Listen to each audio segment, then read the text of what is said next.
valmis.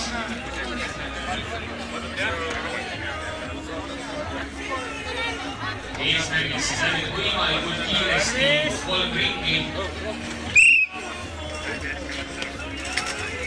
Ja siin siis tänase päeva parimad seda ringi alustavad ka.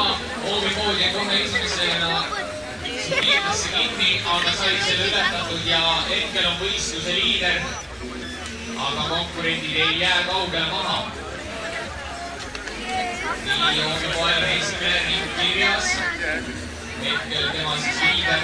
Üks sõidab taga. Võikas kokku, nüüd sõidab jälle midab. Nii, ja hoovipoel juhtis pooli ette. Teise ringi lõppu siis ta korraks ümber pööras. Aga sellele nüüd tema teise ringi arvestus hakkab sealt omast peale, kus ta selle väikese manööverduse tegi.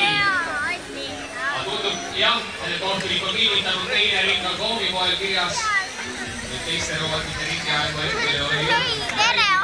Aga kõik, kes finaali tulnud on igal juhul seda eesmärki küllaltki hästi täitmas.